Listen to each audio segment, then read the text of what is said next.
Hi everybody, today we're going to talk about subsets. When we talk about subsets, it helps to think about something familiar, like online shopping. Imagine an online store with a large set U of all products the store sells. From that large set, the website allows you to apply filters or tags to narrow down the items you see. Each filter creates a subset of the original set.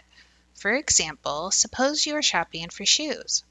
Then we could let S be the set of all shoes the store sells. Because that could be a lot of shoes, you might want to filter even more. So maybe you click another filter, like H, that's the set of all items that cost less than $100.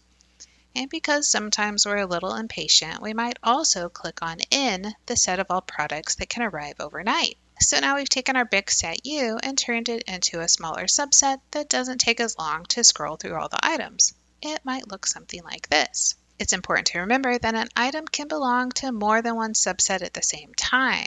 So there might be items under $100 that are not also part of shoes or also not a part of arriving overnight.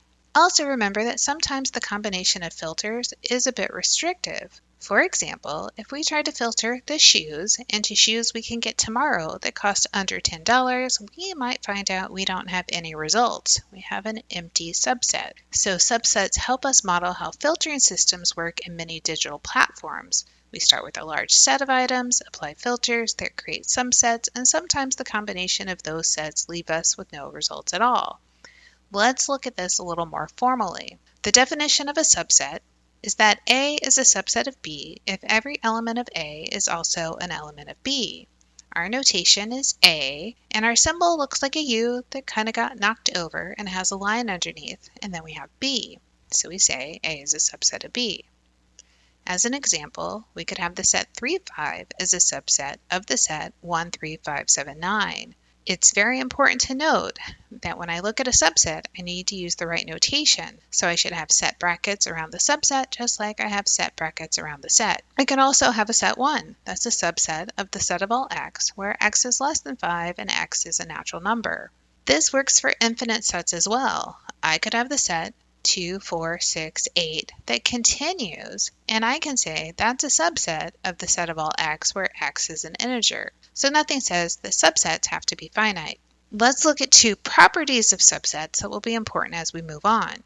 First, the empty set is a subset of every set. Also, a set is always a subset of itself. So for every set A, the empty set is a subset of A, and A is a subset of A, which means it's a subset of itself. Let's try a couple problems to make sure we understand what we just covered. We'll decide if each of the statements I give you is true or false.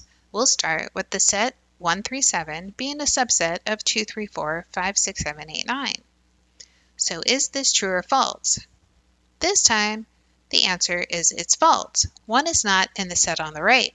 Since 1 is missing, the set 1, 3, 7 can't be a subset of the set 2, 3, 4, 5, 6, 7, 8, 9. Now let's look at the empty set being a subset of the empty set. We know that that is true. The empty set is a subset of every set. How about the set ABC being a subset of the set ABCDE? Again, this is true. I can see everything in the left is part of the set on the right. What if I switch the order of that? Meaning, what if I have the set ABCDE being a subset of the set ABC? This time, the answer is false. We always read math from left to right. The set on the left is bigger, so it can't be a subset of a smaller set.